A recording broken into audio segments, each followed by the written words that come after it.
Children, welcome back to your moral value class. Take out your moral value book, chapter number 7, the notion of idealism. Children, this is the chapter of a boy. The story name is An Idle Student. Okay, so what is idealism? Idle मतलब आदर्श बच्चा, obedient बच्चा. Okay, तो यहाँ पे एक story है, the an ideal student. A student having good quality is an ideal student. Students जिसमें अच्छी आदतें होती हैं वो एक आइडल स्टूडेंट होता है. He serves as an example for others to follow. वो एक तरह से एग्जाम्पल होता है दूसरे क्लासमेट्स का. अगर वो अच्छा है, अच्छी पढ़ाई करता है, हैविंग गुड मैनर्स, तो ही और she is an ideal. He is the pride not only of the school in which he studies but also of the family to which he belongs. वो एक स्कूल का ही आइडल नहीं होता है, वो अपने घर पे भी एक आइडल होता है. He is loved by his elders and respected by his youngers. बड़े उससे प्यार करते हैं और बड़े उसको रिस्पेक्ट करते हैं और छोटे उन्हें प्यार करते हैं. An idle student has a healthy and strong body. He understands well that a sound mind lies in a sound body.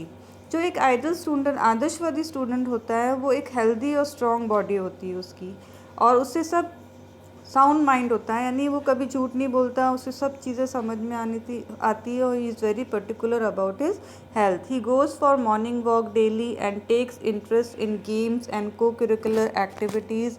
He is not just a book worm. वो न ही पढ़ाई में, ये एक पढ़ाई में ही नहीं होशियार है, वो ऑल राउंडर है. हर तरह गेम्स में, हर तरह की एक्टिविटीज़ में वो ऑल राउंडर है. An ideal student has qualities of head and heart. Ideal student है, उसकी क्वालिटी हेड, दिमाग की भी है, और हार्ट, दिल की भी है. He is intelligent as well as sympathetic. Intelligent भी है और लोगों को सिंपैथी से भी होती है, क्योंकि वो एक आइडल स्टूडेंट है. He has a soft corner in his heart for the weak and the poor. और वो उनके जो लोग वीक और पुअर हैं उनके लिए सॉफ्ट कॉर्नर रहता है उसके लिए. He is helpful to the students who are weak in study. He cooperates with the teachers and controls the class in their absence. He is loved and praised by his teachers. वो दूसरे students की help करता है studies में, और जब teachers नहीं होती है तो वो क्लास को माइंड करता है उनकी एब्सेंस में, और टीचर्स उनकी प्रेज़ करती है. Discipline is one of the greatest quality in life. Discipline हमें ज़िंदगी में होना बहुत ज़रूरी है. So a good student is always discipline. अगर एक गुड स्टूडेंट है वो ज़रूर से ही डिसिप्लिन होगा. He is humble, gentle and respectful. वो सॉफ्ट स्पोकन होगा, जेंटल होगा एंड रिस्पेक्टफुल होगा. लोग उसकी रिस्पेक्ट करेंगे. It is sad that only respectful and simple people can gain true knowledge. ऐसा कहा जाता है कि जो रिस्पेक्टफुल और सिंपल पीपल होते हैं उन्हें ही अच्छी शिक्षा मिलती है.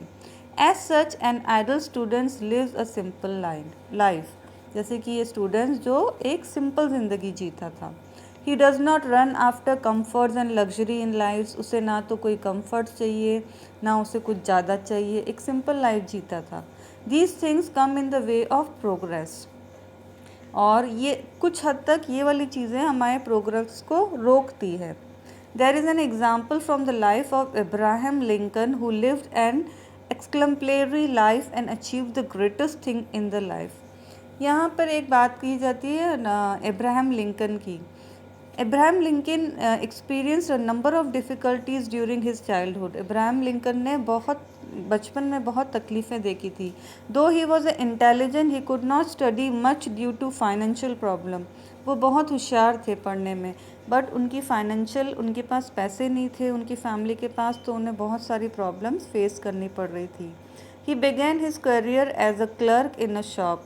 वो एक छोटे से शॉप में क्लर्क की नौकरी करते थे. And later he studies law and became a lawyer. और उसके बाद में उन्होंने लॉ पढ़ी और एक लॉयर बने. In 1847 he was elected to the American Congress in 1861. 1847 में वो अमेरिकन कांग्रेस में उन्होंने पार्ट लिया. He became the president of the United states of America. और इतनी स्ट्रगल के बाद, इतना कुछ करने के बाद वो प्रेसिडेंट बने United states of America. His simplicity opened every door of his success. और यही सिंप्लिसिटी उनको एक तरह का अपॉर्चुनिटी, उसकी सक्सेस का कारण बने। तो ये एक बहुत बड़ा एग्जाम्पल है स्टूडेंट्स इब्राहिम लिंकन का, किस तरह से उन्होंने फाइनेंशियल प्रॉब्लम होते हुए भी कुछ ही चीज़ों में वो धीरे धीरे पढ़ते गए और आगे आगे बढ़ते गए, और एक आइडल मैन के रूप में हम उन्हें जान सकते हैं। So student, here is we have studied this half chapter till this. I have marked arrow, sorry, I have marked this thing with the pencil, and after that we will start in the next Monday. We will start it with the next half of this chapter. So read it thoroughly, and okay, student. So take care of yourself. Bye, students. Have a nice day.